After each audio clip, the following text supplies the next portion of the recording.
I'm deeply honored to introduce Reverend Jesse Jackson. Reverend Jesse Jackson is one of the most prolific and influential civil rights leaders of the 20th century. He worked closely with Martin Luther King Jr. on the Chicago branch of Operation Breakbasket and is the recipient of the Presidential Medal of Freedom. In Britain, he has also received numerous awards from the former Prime Minister and was the keynote speaker at the 50th anniversary of the March on Washington. He is also an honorary member of the Cambridge Union Society. Reverend Jackson is the founder and president of the Rainbow Push Coalition, whose mission is to defend, protect, and advance the civil and human rights of all people. Without further ado, welcome to Reverend Jackson.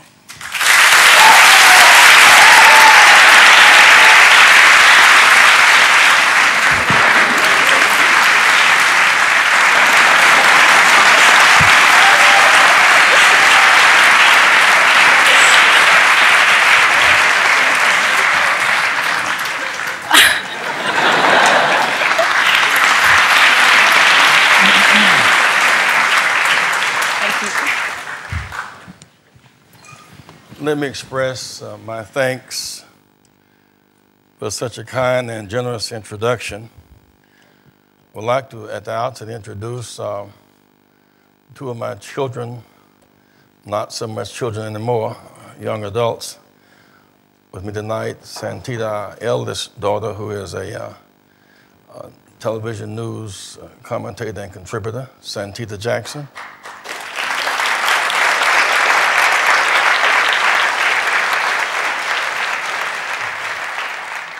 And my son, Attorney Yusef Jackson, will you stand, please?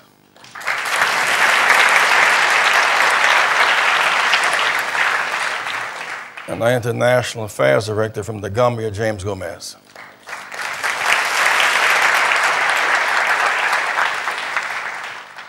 To the professors, students, the Cambridge Union family, Joanna, Imogene, and Harry, will you please stand? Joanna, Imogene, and Harry.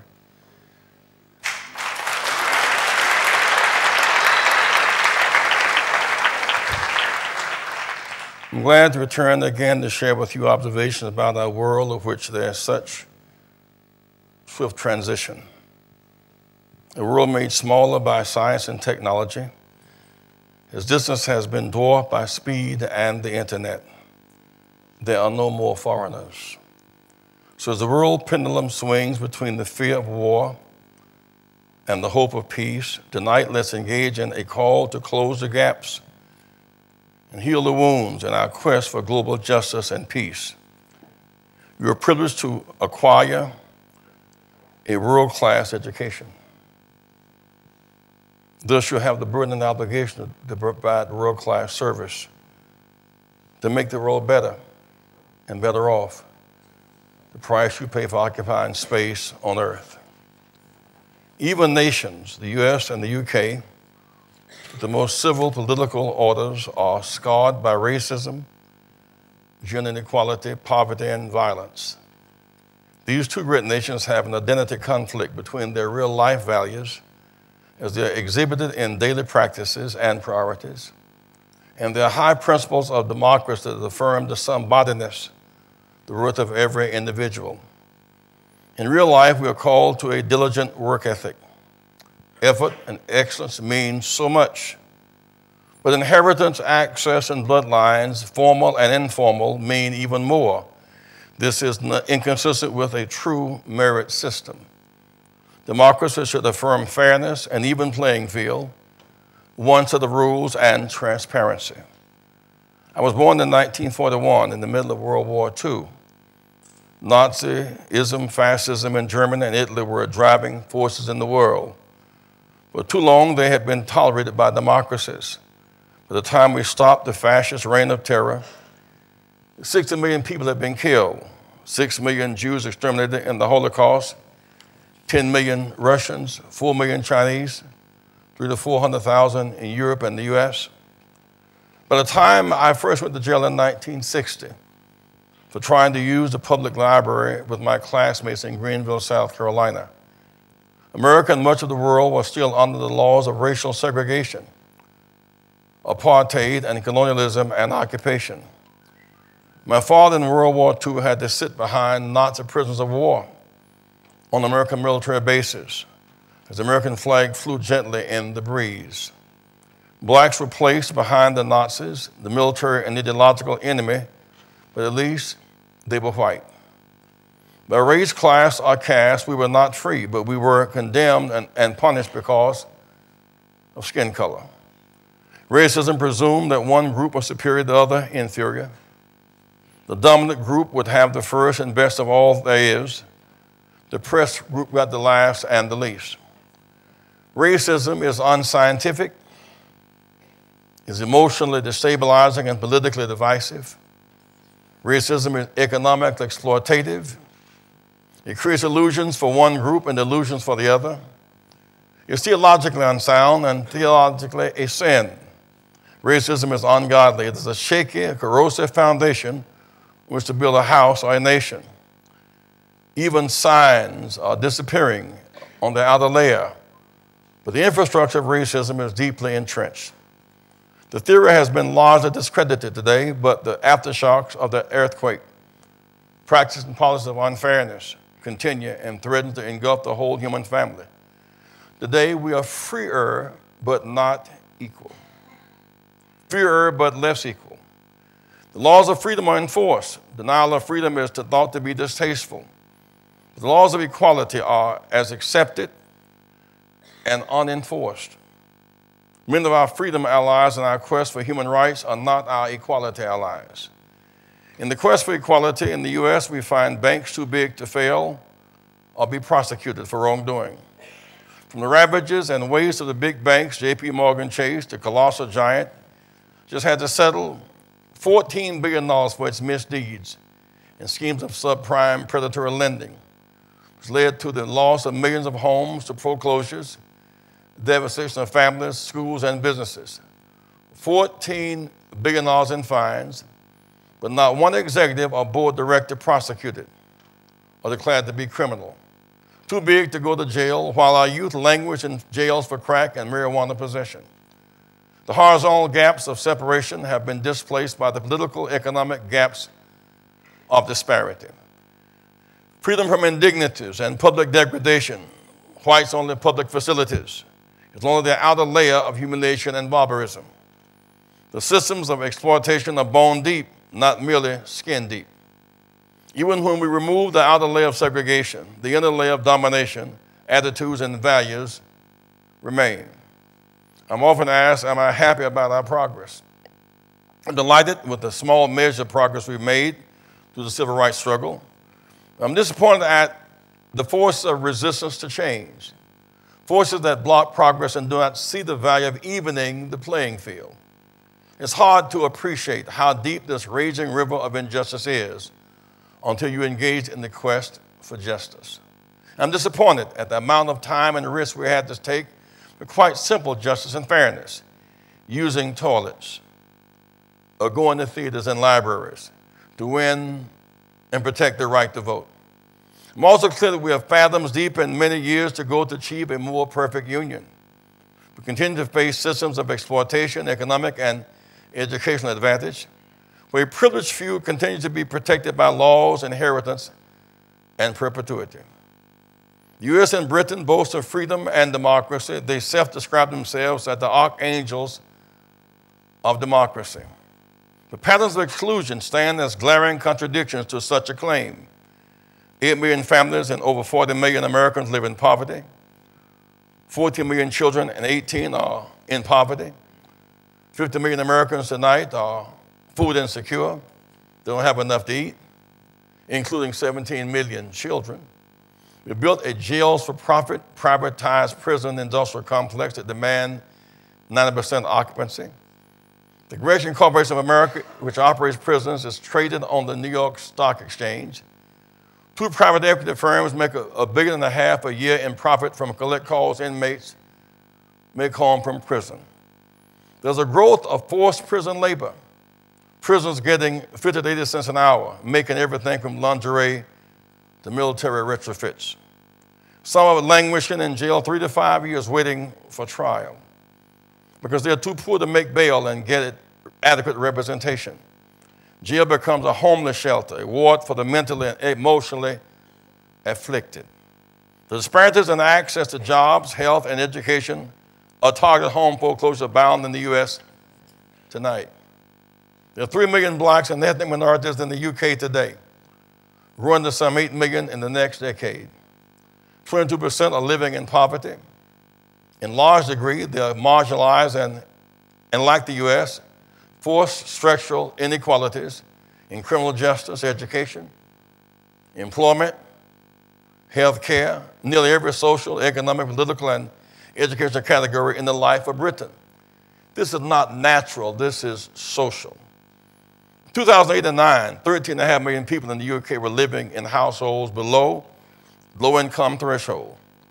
A fifth of the population, 22%. 5 million people are unemployed, a number that has been rising over the past decade. And over the last decade, the poorest tenth of the population have, on average, seen a fall in their real incomes. The richest tenth of the population have seen much bigger proportional rises in their incomes than any other group. Wealth gaps, employment gaps, education gaps. Look no further than the walls within these elite universities. David Lammy, MP, and the Guardian newspaper unveiled a host of data showing the Oxford social profile is 89% upper and middle class. Cambridge student body is 87.6% drawn from top 3 socioeconomic groups. Even in 2013, very few black students from Britain are accepted and attend Oxbridge colleges. 21 Oxbridge colleges took no black students last year at all. In 2009, of Oxford's 2,600 new undergraduates, just 6 black Caribbean candidates from the UK out of 35 who applied, accepted for study at Oxford. More than 20 Oxbridge colleges made no effect to black candidates to undergraduate courses last year, and one Oxford college has not admitted a single black student in 5 years. And still the graduates from these elite universities that go on to become MPs and PMs and business leaders that propel these race groups in education to get broader and wider, and disparities are deafening. We must learn to live together in our formative years and cope meaningfully in a multinational environment, multinational, multi-religious, or die apart in very foolish ways. We live in a different world today that will reflect these disparities and reject them. There's a growing insult level among the locked out and the rejected. People are fighting for dignity and survival. These gaps create tensions that lead to wars and, unfortunately, sometimes to terrorism. The former colonized people from Africa, the Caribbean, are now Britain's newest immigrants and newest citizens with their cultures, languages, and bring their hopes, dreams, and interests to the UK. How do people and nations adapt and adjust? In America, we had to organize to have Congress pass laws to outlaw race discrimination, to alter behavior and ultimately change attitudes. The fears built into racial separation were unfounded. That's why walls must come down and bridges must be built. If you put 2 seeds in the ground of equal strength and put a wall between them, one will grow taller with multiples of fruit. The other will be stunted.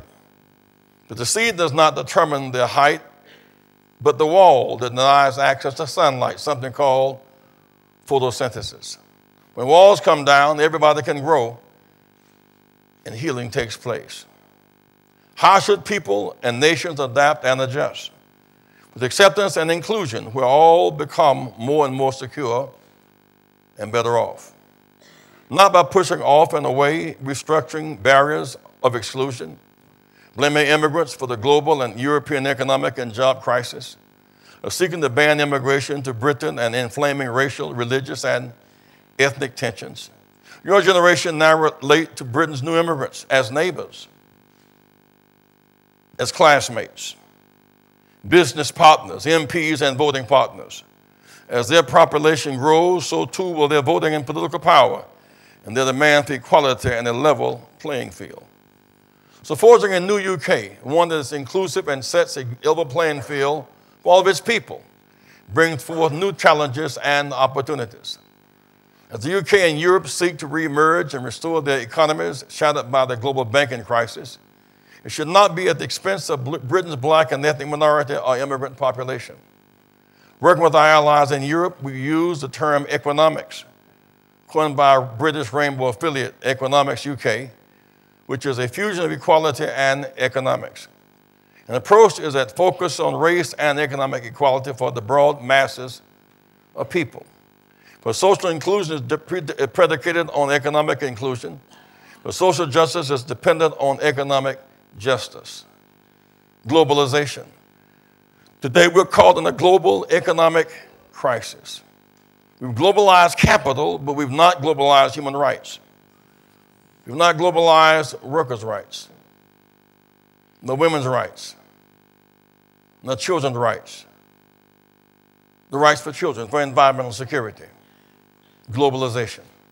Remember when President Bush and Prime Minister Blair got together a few years ago to decide to invade Iraq? The wrong target. We lost lives, money, and honor. That was a minority meeting. When the big financial institutions heads get together in New York or London, that's a minority meeting too. The U.S. and the U.K. together represent only 5% of the world, but one out of every 20 people. Yet, as we all know, half the world lives in Asia, half of them in China. Most people in the world today are yellow, or brown, black, non-Christian, poor, female, young, and don't speak English. Half of all human beings are Asian. Half of them are Chinese. 1/3 of America is North America. 2/3 is South, Central, and Latin America. They speak Spanish. English is a minority language in our hemisphere. 1/8 African, 1/4 Nigerian. We must learn to live together. Africa is now the home of 7 of the fastest 10 growing economies in sub-Saharan Africa. There is a new Africa on the rise. There is Morocco, sitting at the gateway to the Arab world in Africa, the Arab world in Europe, the Atlantic Ocean. A bustling trade port and expanding democracy, we must see Africa anew, a place to trade, not merely to aid, certainly not to exploit. Too many Americans do not realize, and perhaps too many Europeans as well do not yet realize, that most people in the world, I repeat, are black, brown, yellow, young, female, non-Christian, and don't speak English. They must be your classmates and roommates to, in fact, make your education real. And the formerly colonized peoples are now moving away from the monochrome of all one ethnic group societies. This is Europe's big challenge for the future. UK's big challenge to build a new nation, to choose inclusion. We must unlearn earlier lessons that we learned too well. We learn to survive apart. We must now learn to live together in a prosperous, growing, and more secure continent. A comprehensive policy of democracy and inclusion is a roadmap to New England to serve the emerging, diverse world. A new world. For some time now, there's been prevailing arrogance in the approach to world affairs. In Iraq, we rushed to war on false intelligence, seeking regime change. We lost money, I repeat, honor and lives. In Afghanistan, thousands of civilians, and we callously call it collateral damage. There's a reticence and reluctance to apologize. Arrogance precedes the fall. The U.S. is now seeking a long-term military presence in Afghanistan. President Karzai complains that the U.S. is not honoring the independence and integrity of the nation. In Pakistan, drone strikes on a scale seen never before. In Libya, destroying Gaddafi and toppling his regime, supposed to spread democracy, but leaving the nation in shambles. Today, the same policies are being played out in Syria. The new Iran factor, serendipitously, has altered the world balance and reversed the engine of war and destabilization. The fact that Iran is now choosing to go another way unsettles the military-industrial complex. If the Iranian initiative stays on course, the infrastructure of fear and hate that justifies the military-industrial complex will free up scientists, use their skills for scientific and human development and healing, not for weapons of mass destruction. Serendipity, unexpected change. The prophet Isaiah admonished us to beat our swords into plowshares and turn our swords into pruning hooks, to turn our weapons of mass destruction and killing into systems of development and healing. One day for the human race with vast advantages in education, capital, and inheritance must be educated to relate meaningfully to the seventh-eighths. Radical exclusive education based on one model of academic achievement prepares one to rule, not to participate, equally and reciprocally. Education should enlighten our capacity to participate, cooperate, and govern, not to rule. Education must have depth, breadth, and height. We must have a global perspective and see the world through a door, not through a keyhole. Our horizons must get broader. Horizontal breadth and capacity must prepare us to reach out, just as our vertical development allows us to reach up and pursue our curiosity and our dreams. Ironically, in the athletic world, the rules of engagement lead themselves to justice. I marvel at soccer and football games that require such a high level of cognitive skill and emotional discipline.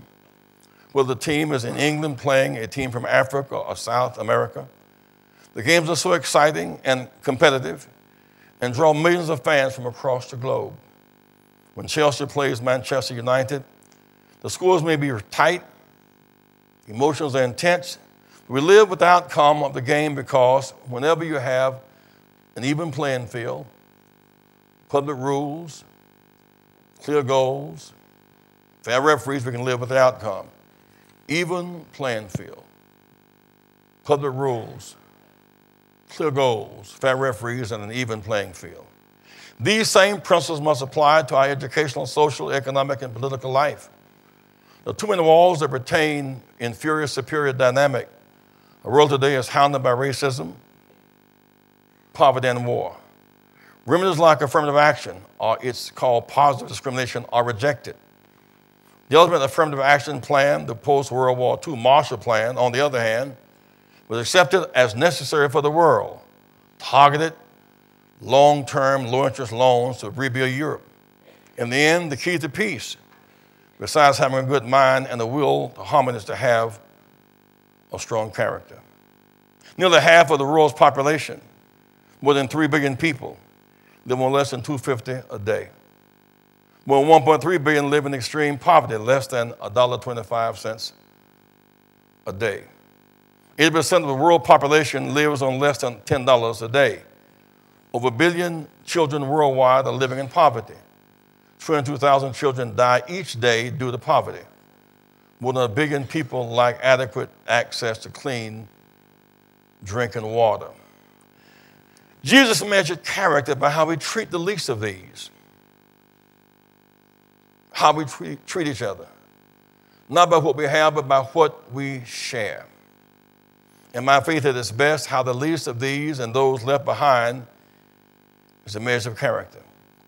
The parable of the lost sheep, he said, I cannot rest because a sheep is missing. Those up front said, we heard you, we got here first, we're on time. You can do without one. He said, no, but the one matters. You came up front first, maybe you could hear. Maybe you were following each other. But I have a lost sheep. Maybe he didn't hear me, maybe he couldn't hear. He may have gotten kicked by a bigger sheep. May have stepped on glass. May have hit some misfortune somewhere along the way. But whatever it is, while you're arguing about how secure you are, my lost sheep, the sun is going down. Maybe trapped in barbed wire, maybe moved on by some snake. I cannot secure my divinity until I care about how I treat the lost sheep. The Good Samaritan was the issue of challenge. Who is my neighbor? A man was coming down the street attending to his business. And 2 robbers dropped behind the corner, a place where people frequently robbed, which suggests it needed infrastructure change, beat him and left him to die. While bleeding and dying, he found a measure of fresh air. He saw coming his way a man of his own religion, a rabbi, a minister, a man of God.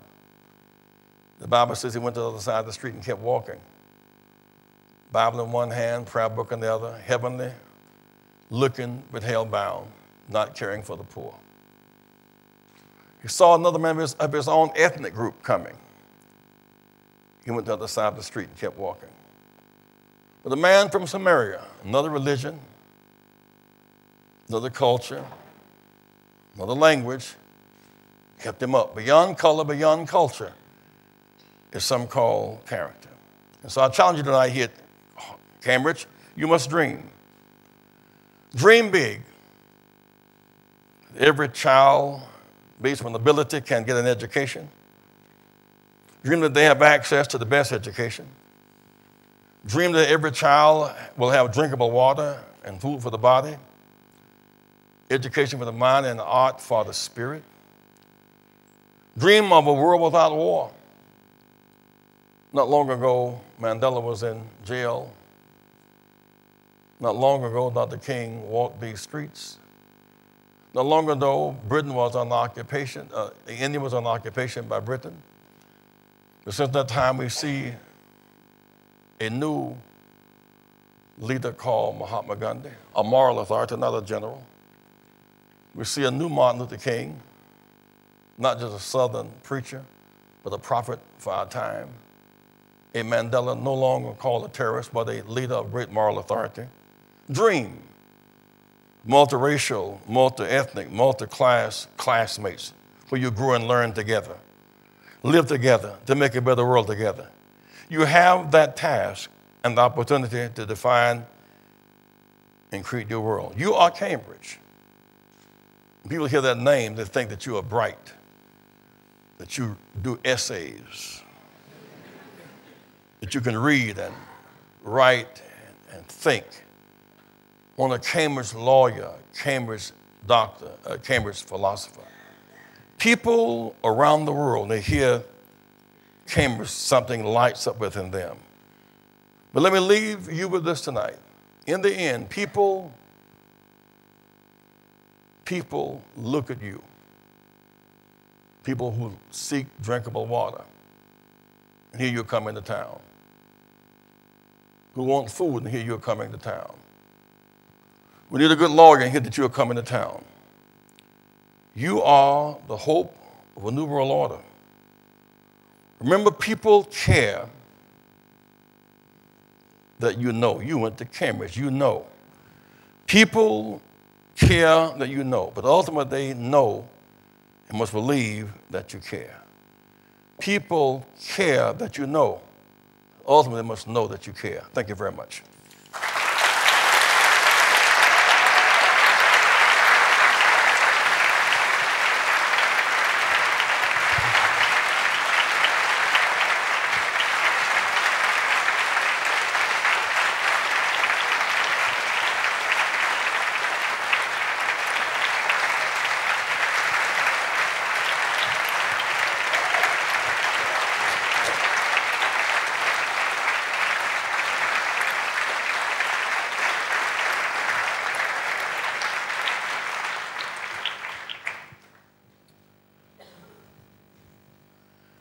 Here's the frightening part. Well, thank you very much for your thought-provoking and formidable speech. Reverend Jackson has very kindly offered to take questions from the audience, so if you'd like to take the opportunity to ask him anything, then please raise your hand, wait for a microphone to get to you. I'll be picking questions to allow Reverend Jackson to give them his full attention. So.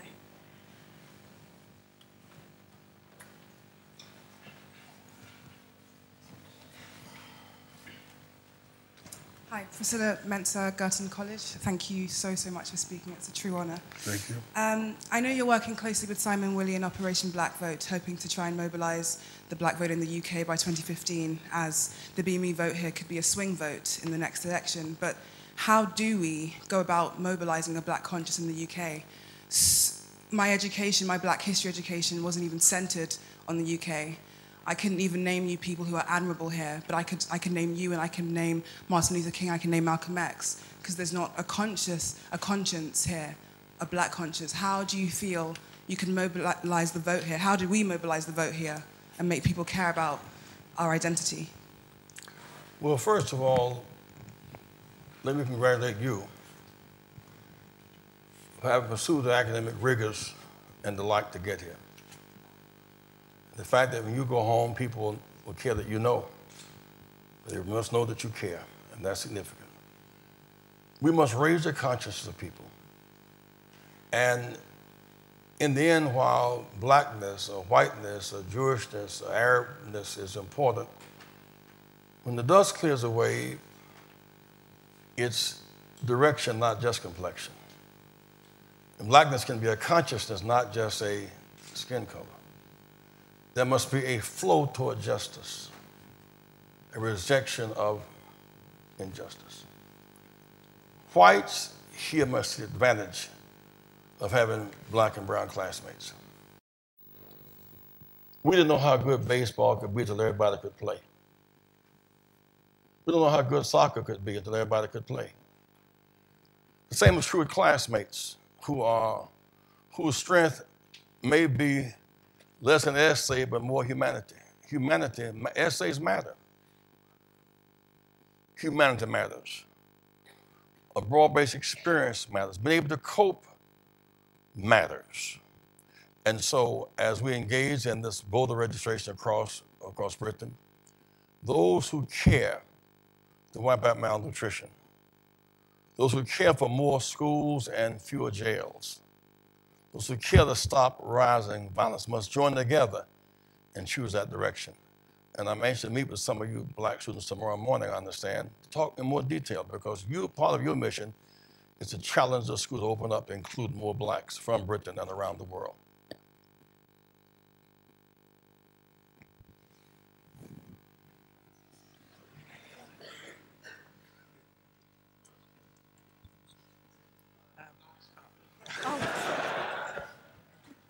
Thank you for your truly inspirational speech, for taking the time to come to see us. I was wondering whether you think President Obama will leave a legacy befitting that of the first black American president, or indeed whether being the first black American president is enough of a legacy in and of itself. Thank you. Well, being the first black president is historical, but not necessarily transformative. He's been the first black president elected twice. And now there are issues that matter that must be legacy. For example, the idea of an affordable health care plan for everybody.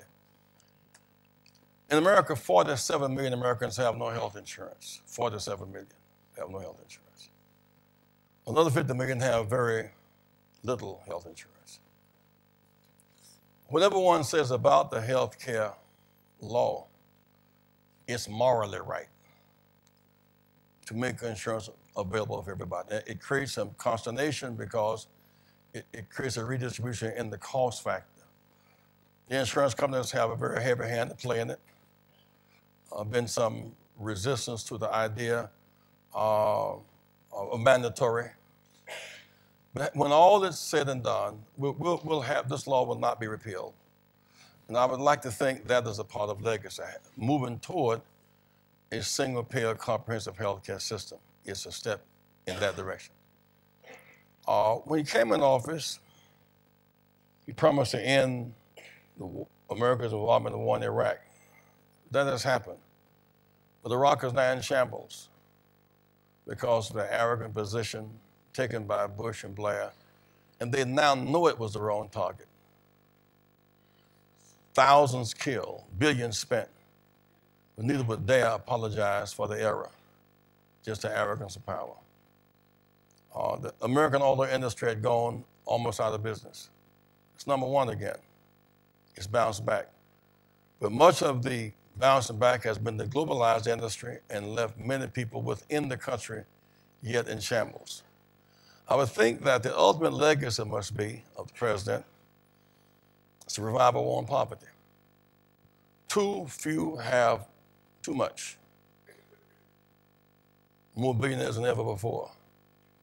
Too many have almost nothing. But in our cities, guns in, drugs in, jobs out, tax base eroding.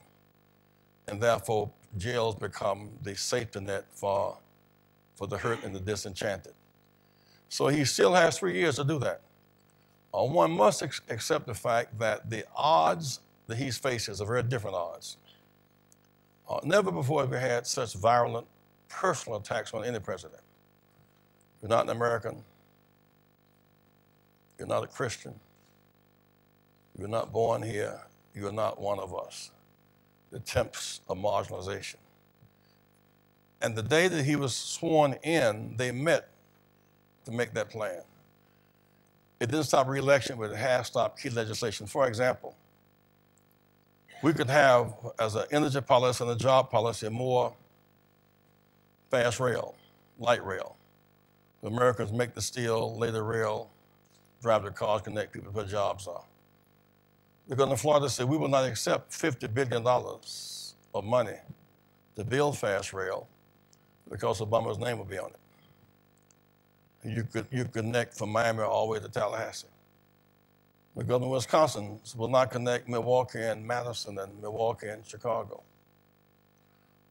Last week in Kentucky, state in the Appalachians that went really against him in the voting process were lined up to sign up for the health care bill. The irony is, they said, we like this. So some of us are 40 years old, we've never had a health insurance. 40 years old, never had health insurance. This idea about pre-existing conditions can be covered. If it's diabetes or cancer, it can be covered. The idea about between jobs, you have health coverage, they like that idea. So we want the American Health Care Act, but we don't want Obamacare. That's what Obamacare is. So that's like wanting an omelet without the egg. There's a measure of hatred here that is unacceptable, and it will have broad ramifications across the entire system. So now you must distinguish, there are some who do not like his policies, there are some who just flat out don't like him. And that's not healthy for our democracy, where we simply choose personal animus over policies. We must have the freedom, I might add, to challenge policies without being attacked for being anti the president himself. That's not healthy. But America, when I think about marching for the right to vote in Selma in 1965, I might add, when blacks couldn't vote in Selma in 1965, white women couldn't serve on juries in 1967. There were no white women on the Supreme Court. 18-year-olds could not vote, those serving in Vietnam. You couldn't vote on college campuses, and you could not vote bilingually. So much has changed in these 50 years, but there's so much more that needs to be done. Thank you.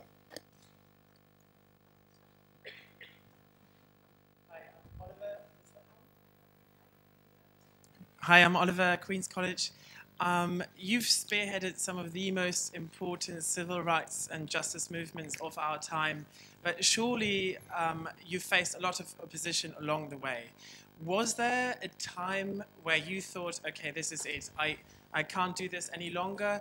And in that moment, what kept you going? And the reason why I'm asking this is because I know a lot of young people that have become very disillusioned with change. They think it's impossible to create change at such a young age. What is it that you can tell us in those moments how to deal with the opposition effectively? I would like to think what keeps you going is your faith in what you're doing. There are some very dark moments in this struggle for change.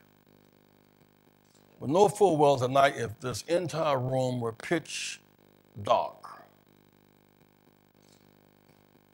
and someone lit one candle, it would challenge all the darkness.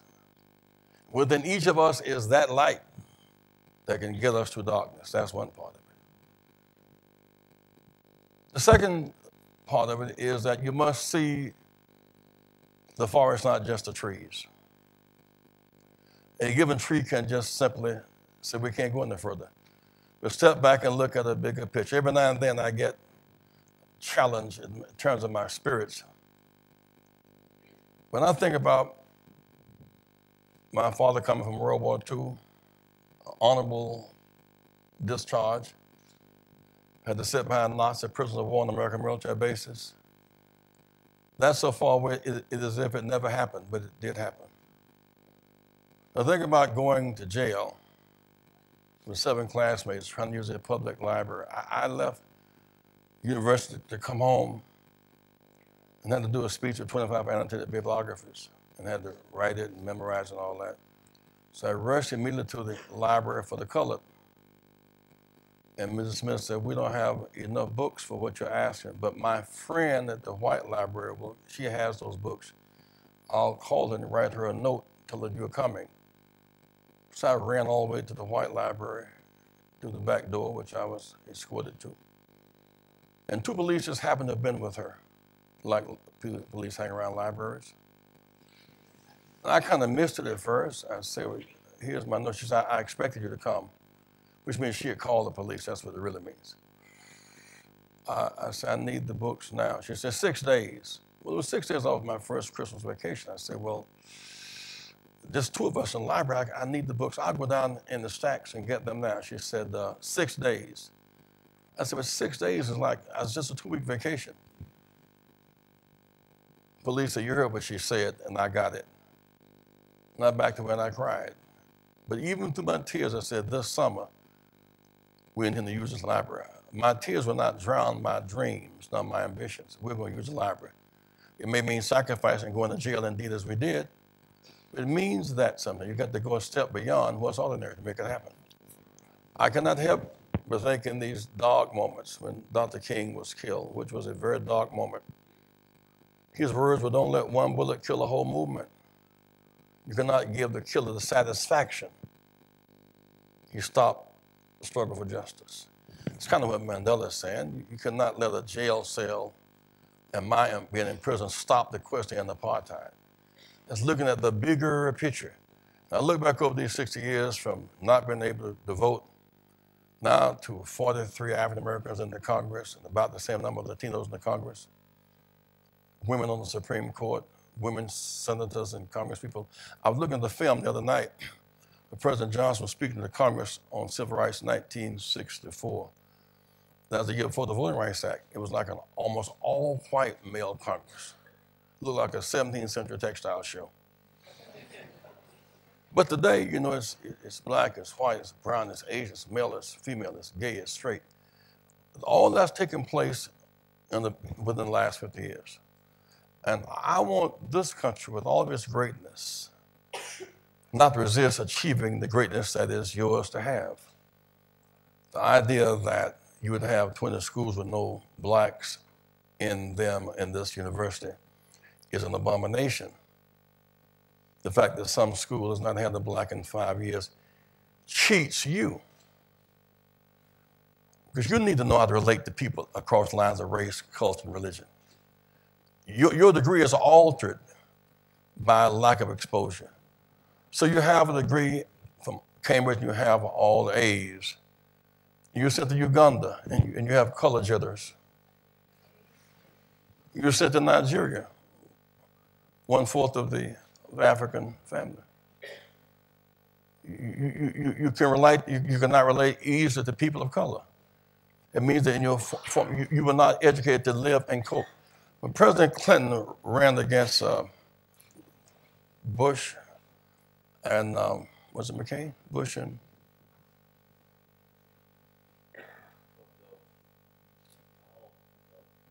Dole and Bush. They actually got more white votes than he got. He got more white, black, and brown, and he won because his base was broader. His multicultural relations give him a greater comfort zone among more people. One reason I can relate, you guys, almost all white people here tonight, even though I'm scared to death, I'm just trying to be tough, is that a black person, I've had to be bicultural, if not bilingual. I lived on one side of town and work on the other side. I've had to negotiate with, relate to white people all my life. So I have no discomfort zone being around people of different cultures and different cultures. If you come out of here with highest honors and only have a comfort zone around other white people, then you are emotionally unstable. Because the world, you have to go to China, 1/2 of Asia. You have to go to Asia, 1/4 of the human race. You have to go to Africa, 1/8 of the human race. The world is too yellow, brown, black, non-Christian, poor, female, young, and don't speak English, only have some A's, in a slither of the world. It's not enough to have all the A's in a slither of the world. You should demand school have more black students and more black professors. Because at some point, if you don't see some black professors, you might assume no blacks are qualified to teach you. And that's a mistake. You might assume that black classmates are not there because they're not qualified and you're overqualified. And that's not true. So this whole lot of demanding that you have a world experience at Cambridge is yours to demand.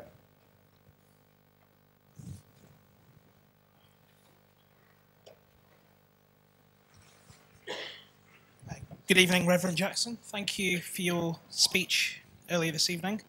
I was wondering if you'd be willing to share with us what your earliest memory of racism was as a child and how it made you feel. Earliest memories of racism. You're going to make me go way back. Two experiences, frankly, come to mind. One, we stayed on a street called University Ridge, streets like so, down from Furman University, which was an all-white Baptist college. That my grandmother and mother washed clothes and cooked for those students there. It didn't occur to me, the white-black, because they were college students. I was 6 years old. I kept hearing voices in my family saying that next year you're going to school,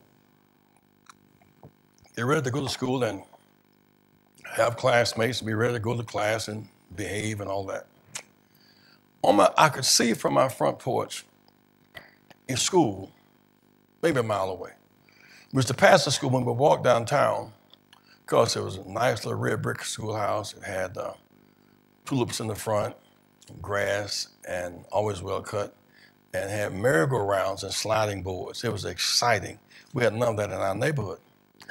And so that was one scene. We went to church like 3 miles away on the other side of town. And that school, we would cut through the yard going to church, and it had no grass, no tulips, no playground, no.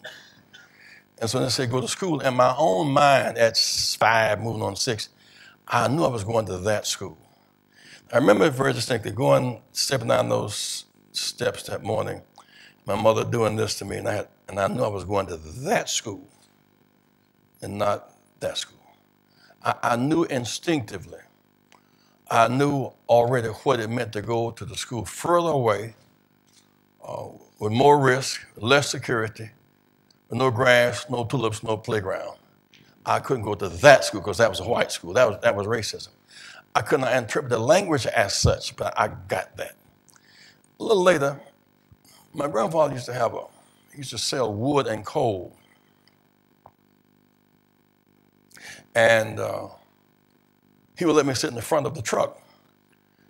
I was in about 2nd grade and count the money, $1 for a sack of coal and 25 cents for a basket of wood, and make me a big guy because the guys that worked for him couldn't count, couldn't read. I was count the money and sitting in front with him. So I was learning to be a little man. I went downtown with my mother on the bus, and I got on the bus and sat right behind the driver because, I had a front seat complex. 3 little white kids sitting in front of me, they were playing, innocent playing, just having fun. And I remember the driver saying, there's going to be some order on this bus. Didn't bother me because I was alone. I was behaving. Order, loud enough for the people in the back, the other blacks, to hear it. And when my mother heard that, she rushed forward to get me and pinch me. And I cried, why you pinch me? You humiliating me. The driver said, read that sign. The sign above the driver's head, the red, colored from the rear, whites from the front. Those who violate will be punished by law. I went with resistance to her in the back of the bus and sat down, and I was crying. And one of my father's friends, Mr. Yates, said, don't cry. She pinched you because she loved you. I couldn't understand that. Mr. Yates said, but the back of the bus will get what the front will get. And if you get, if they want to sit next to you, don't sit next to them. And if the bus have a wreck, folk in the back won't get hurt. He was building a wall of protection around my feelings from racist law and racist behavior. Those incidents stand out in my mind. And so over time, you begin to learn the do's and don'ts. What you can do, what you can't do. Where you can go, what you can't go. So it's seldom for a black to run for governor. Governor, you can't win that. Senate, you can't win that. So every now and then somebody breaks out. I run in 84 and 88, I broke out. He broke out. For the most part, we've been conditioned. And there's one thing worse than oppression, and that's to adjust to it. And the second thing worse is rationalize that it's all right. It will get better inevitably. You must never adjust, and change will not come inevitably.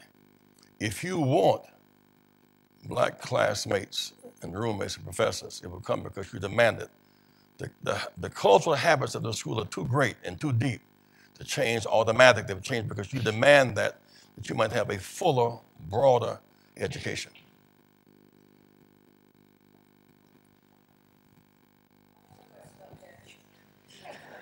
Good evening, Reverend Jackson. You touched often on the issue of demanding that we have a richer cultural education by having more black and ethnic minority students in our university. Of course, I agree. But I was wondering, how do we practically implement this? And on Thursday, we're going to have a debate on affirmative action.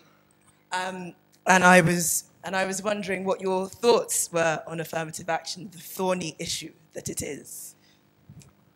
Affirmative action is a conservative remedy to offset negative action. In America, for example, and it's a little longer here, we were in legal slavery for 246 years, illegal to learn to read and write, illegal to marry, to own land, to borrow money from a bank, to vote, considered in the Constitution 3/5 of a human being. Then slavery ended after the big Civil War. Another 100 years of Jim Crow, apartheid laws. It gave whites 346 years of pro-action, of affirmative action. For blacks, negative action. And women couldn't vote till 1923, thereabout. So some plan was devised by white judges. Some plan to include those, some entrance strategy for those who've been locked out. Because those who inherit access to education, healthcare, jobs, banking, land, the wheel keeps rolling unless they have some entrance plan. Now you can plan to lock people out, but that does not lend itself to peace, not to justice. Now, a lot of students here are here because they come from private schools. If you come from a private school, you get to raise your hand.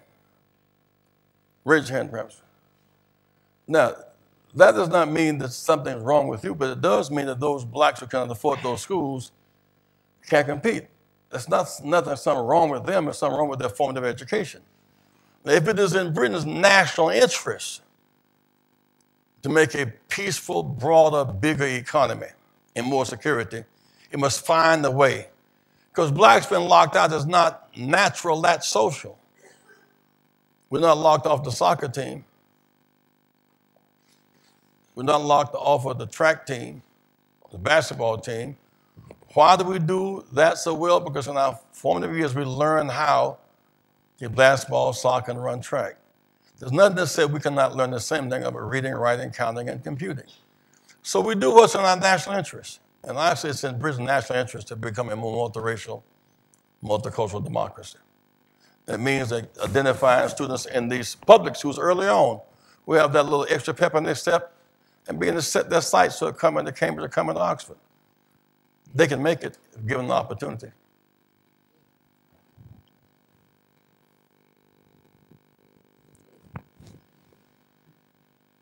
Yes, ma'am.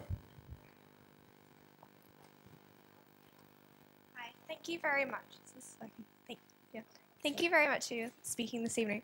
Can I ask what you thought of all the racial divisions that the case of, like the Zimmerman case down in Florida this summer, brought about? She asked about the Trayvon Martin case in Florida this summer, where a young black boy was killed by an armed white man. And in the judicial system, he was set free. I might add he has been jailed several times since that time on forms of domestic violence and abuse, which shows who he really was in the first place. It was an assault upon our justice system. Yet we couldn't give up, because you lose sometime. You get back up again, because the ground is no place for champions. You kids can't lie there. You lose sometime. You hurt sometime. You get to sometime play with pain. Up the road from that was a young black woman named Marissa Alexander. She was 8 months pregnant. The husband had been beating her. And she ran into the bathroom, locked the door. He kicked the door down. She got away, got to her car and got her gun and shot up in the air, shot in the wall. And she said she was standing her ground. They would not permit her to use stand your ground. She's been in jail 3 years with 20-year sentence for threatening safety. She was released the day before Thanksgiving this past week. She'll be retried again in a couple of months. But the same prosecutors who were at work in the Zimmerman case are at work trying to put her back in jail. So you have these examples every now and then of inconsistencies, but you got to fight through them. You can't be quick to surrender. I mean, the idea that I go to a given jail in Chicago, there may be 10,500 in one jail, largest in the country. You got somebody in the jail 5 years waiting for trial. They can't make $700 bail. Others who are doing prison labor, making all kind of machinery and the like, getting paid 80 cents an hour. And others who simply are, the New York Mayor Bloomberg was encouraging the police to stop and frisk. In the city, 52% black male unemployment. Not stop and educate. Not stop and employ, stop and frisk. Those are evidence of racism. But you cannot let racism stop you from getting up in the morning, or sexism as the case may be. You got to plot. When you fight for gender equality and racial justice, you will never have a tailwind behind your back. The good news is we're winning. Through all of the stuff we are still winning this battle. When I think about your being here tonight and I engaging in a meaningful civil conversation without any fear, we're winning the battle. Painful, but winning. And if there's anything that concerns me is the amount of time we had to lose to go to jail to use a library, to go to jail to use a toilet, to go to jail to use a movie theater. That was a lot of, you can't call it time wasted. We had to do that to get to where we are. The night was different tonight than 50 years ago. Tonight, we're free but not equal. Free, we're free. We look around, but not equal. We're free. The vertical gap, disparity is the gap of our time. Yes, ma'am. Thank you very much for your fascinating speech. Obviously, America and the rest of the world have come forward a great deal in the past, even the past 40 years, in terms of race relations. But obviously, as you say, we're still nowhere near equality. Do you ever envisage us living in a world that is truly colourblind, that is truly racially and gender equal? Do you think that's something we can realistically hope to strive towards at some point in the future? I hope that we never become colorblind. I don't want to become blind in order to see. Don't be colorblind, be color caring. I don't want to live in a world where Asians are not Asian, the Africans are not Africans, the Europeans are not Europeans. I don't want a world with one language, many languages, one message. So we need not have to be blind to be just. We shouldn't have to be blind. You look around and you think about what Africa did to make Britain wealthy. And when Africans qualify to sit beside you in class, don't need to be blind. See that and do something about that. Now, we can have laws to protect us from discriminating based upon race or gender or religion, and that's where good law comes in. The good news about if the law says we can't sit beside each other, we must also figure out why we can't. So we have to build ignorance, fear, hatred, and violence. But when the law comes in, you say, well, I'm not going to sit next to him because he's black. Well, it's all right that you don't sit down, but don't make me get up. But you may decide one day you don't mind sitting down, and sitting down with me does not make the bus go any slower and faster. You may even find one day we might be sharing the same space, and it's all right. So we overcome our ignorance, our hatred, our fears, and our violence. That's what I mean by learning to live together.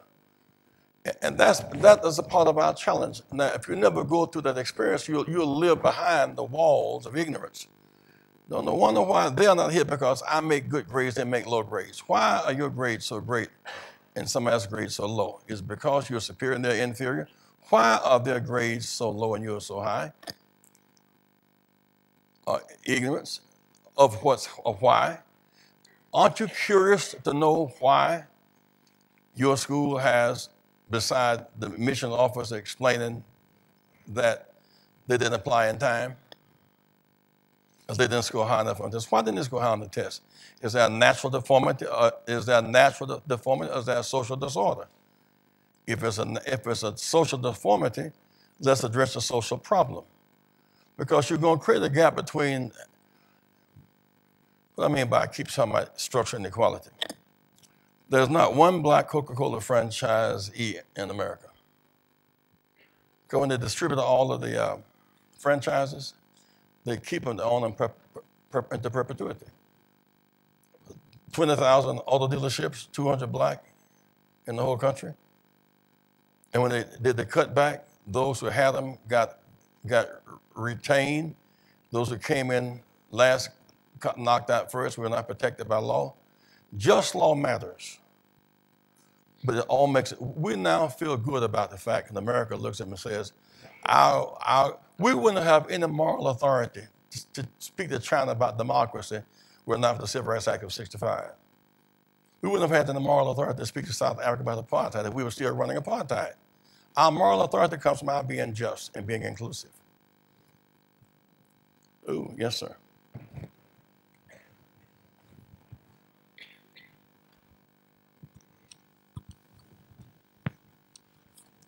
Hi, I would like to, first of all, thank you for your very thought-provoking speech. What I find remarkable about the SCLC and your part of the civil rights movement is the sheer discipline and the commitment to non-violence in the face of hostility, violence, and intimidation. Were there any moments when you felt that discipline was breaking, that you would like to lash out against those who were threatening you, causing you pain and your misery? And what do you feel now towards those, I mean, so long ago, who did threaten the members of your movement? I learned at some point white people rejected me on race without a conversation, but not so much mean as they were sick. Something was wrong with them, not wrong with me. I had to convince myself that anybody condemns me without trial, something is wrong with them. They're emotionally disturbed. They've been made sick by a sick society. I have to convince myself, and that's true, by the way. Secondly, that we found that if we engaged in military warfare, we couldn't win that as a practical matter. But also, nonviolence has a way of educating people and touching their conscience. And conscience matters. If you were to go and block up the admissions officer issue, make the school more multiracial, If we went with guns, you would be repelled that same afternoon. You couldn't win that war. If they said, why are you sitting in today? I said, because we want a more broad-based and better school. Some of the alumni would say, he's right. There's power in humility, not being humiliated. There's power in nonviolence. There's power in that, in the capacity to resist and to not respond. I think it may have been Jesus' power when he was facing Calvary, that he chose to resist by saying nothing. They say that you're the Son of God. I didn't say a thing. To learn how to resist and resent and be disciplined is a power. It doesn't take much power to fight back on the same scale of the fighter. That's why terrorism does not have any moral authority. Terrorism has no moral authority. Eye for an eye, tooth for a tooth will make you blind, disfigured, and ugly. You must have, that requires a different kind of discipline. To use it in athletic terms, if somebody fouled you on the last play, you come and foul them right back, then you get penalized. So you got to choose to get ahead, not get even. Why are you jumping offside? Because he jumped offside. How can you win the game if you reciprocate evil for evil and pain for pain? We found certain in our situation. And in the end, Mr. Mandela told me one day, I should never forget this, because when it was all said and done, somewhere between legal and political struggles and world boycotts and nonviolence in that jail, he got free. He said that they had thought South Africa was beyond redemption. That's why they had decided to go into military action to fight them. And he was a general. Sometimes people compare Dr. King and Mandela. Dr. Mandela believed in, and he was a general of the military arm of ANC. He said when they got caught at Littlefield, they were planning to blow up a hospital on a school or something that Monday. And they finally got caught, and they were closed in on, and they were arrested. He said he's glad he went to jail rather than blow up innocent people. He's glad he would rather spend 27 years again in jail than kill innocent people. That's a power of a discipline. So he came out of jail not looking to retribution, look for reconstruction. I mean, if he come out of jail, I've been in jail 27 years, now those who locked me up must go to jail. He would not have been a moral authority. I am glad to have the discipline, not to have to turn eye for an eye, tooth for a tooth. And I hope that you'll learn that same discipline.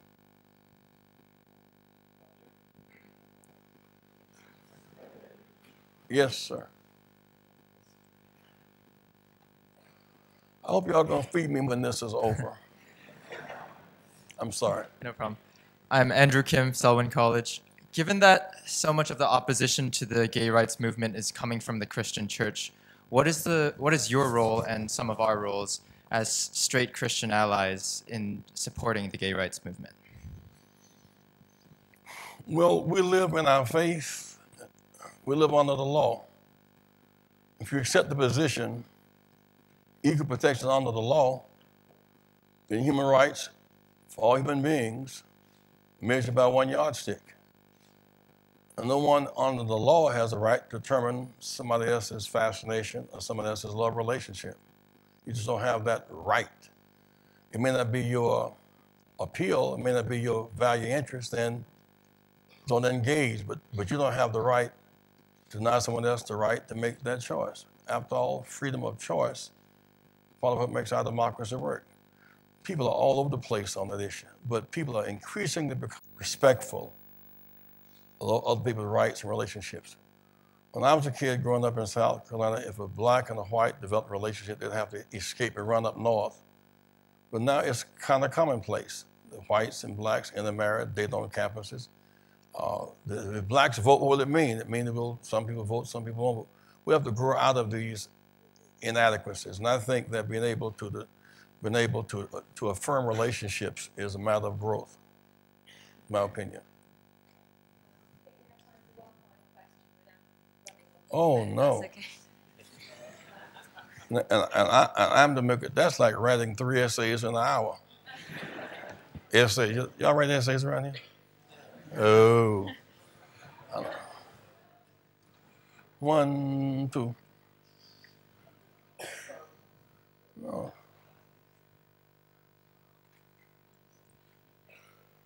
Some of our leaders suggest that a multicultural society is almost impossible as a policy, as a practical policy. I do wonder whether you think a culture of assimilation could work as an alternative, or do you think broadly of another alternative apart from the multicultural one? Assimilation ultimately is unappealing. People do not want to sacrifice their racial or gender or religious identity for a assimilated one religion, one race, and it's not necessary to do that. People must be able to relate across lines and make choices because they choose to. We simply need it, but right now we have too few people controlling too much at the expense of too many. And we have learned for so long to live in these survival modes as opposed to growing modes. The group that has the domination of power, they want people to assimilate on their terms. And that was what Jesus found. He found that he was born in the Roman occupation, died in the Roman occupation. Romans should assimilate and be a Jewish Roman, not be a Jewish person, or honor your own religion. And then there were people like Herod, who was a Jew himself, who had bought into assimilating because he got some power. Those who didn't agree, he wanted to behead them. You can be Jewish and Arab and Christian and Muslim and Hindu and coexist. I'm inclined to fight for coexistence, not co-annihilation, and multicultural, not assimilation. And that's sometimes very difficult to define, but you can sit next to your classmate. What's your ethnic background?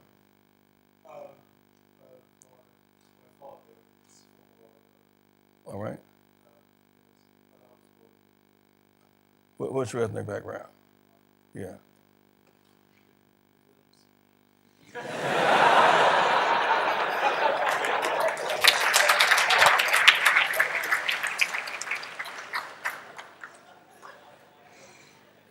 What's your ethnic background?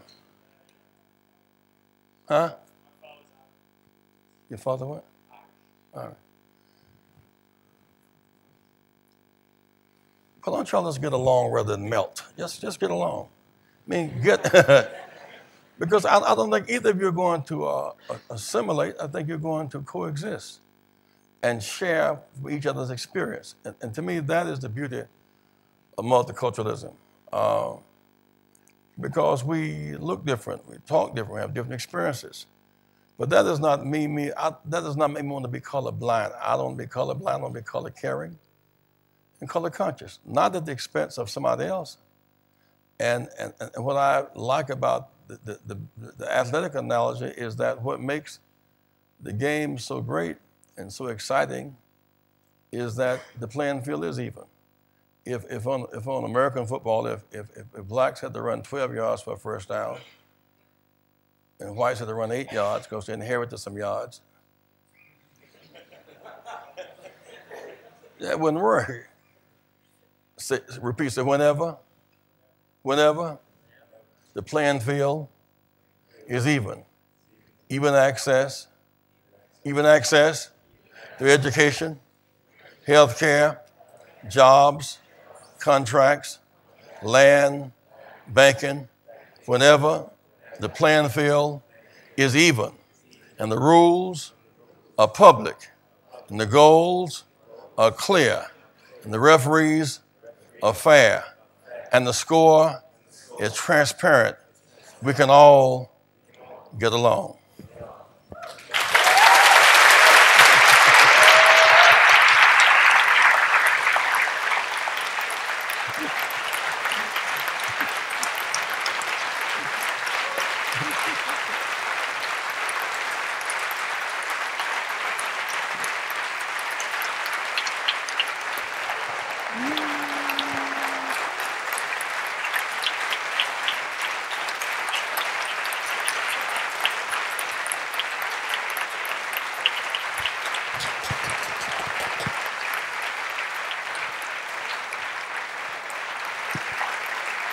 We have a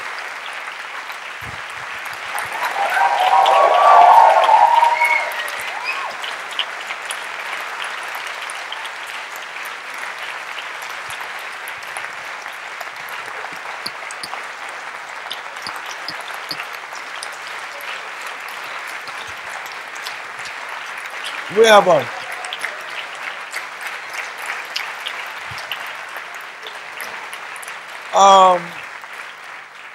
keep saying we have a little battle cry that we use in America. I'd like you to sharing it because we're associated with the expression called "I am somebody," and it came to us quite by chance when Dr. King was killed April 4th, 1968, and our hearts were broken and we were just blindsided by it, hurt beyond measure. And he had set up a place in Washington called Resurrection City to exhibit poor people and the life's predicament. Before we could adjust to Dr. King's assassination, Robert Kennedy was killed June the 5th of the same year, within 2 months. And we had these people in this camp, maybe 300 people, and they began to diminish.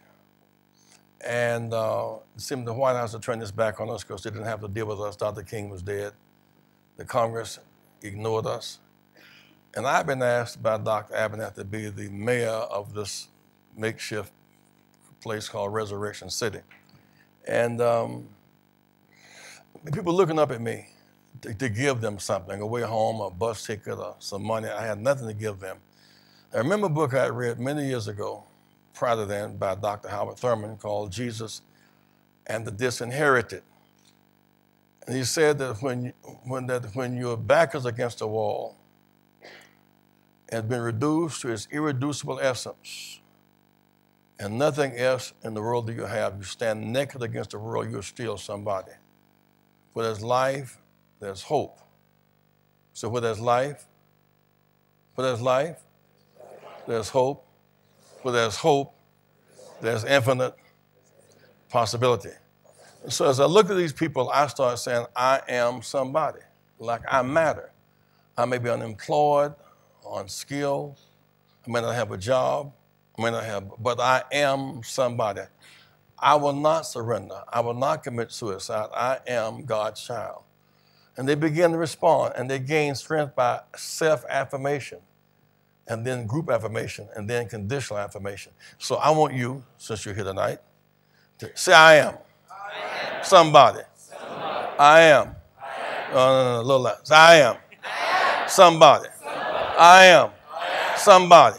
Respect me. Protect me. Never neglect me. I am. Somebody.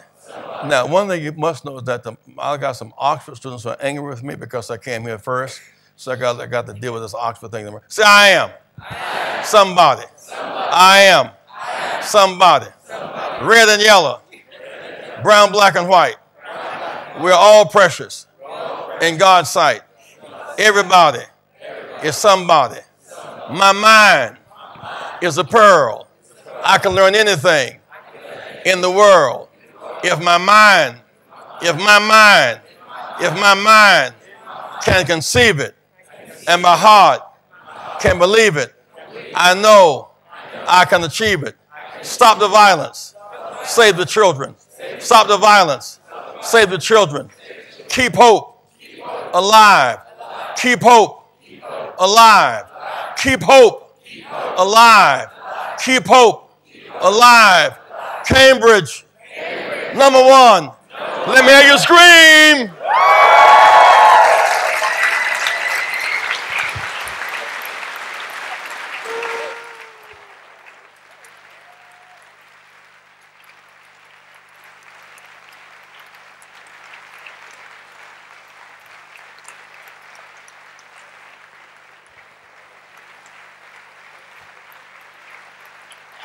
Come on.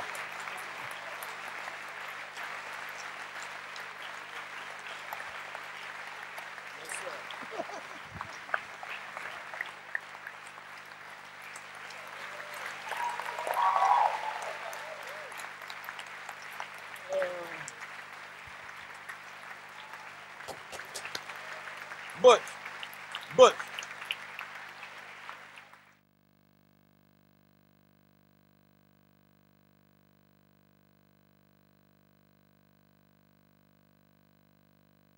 I want you to, while you're up and we're out, follow us on Facebook and Twitter. Butch, what's our Facebook, Twitter connection? At Rev J Jackson, hashtag Rev. Rainbow Push Coalition on Facebook. Rainbow Push Coalition on Facebook and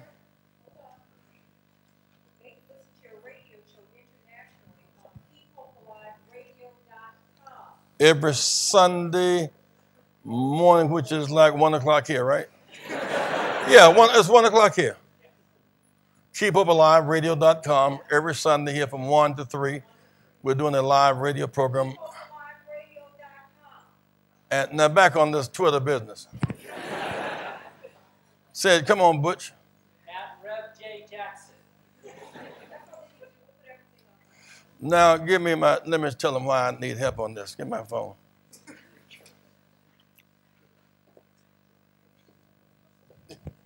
This is why I need help on Facebook.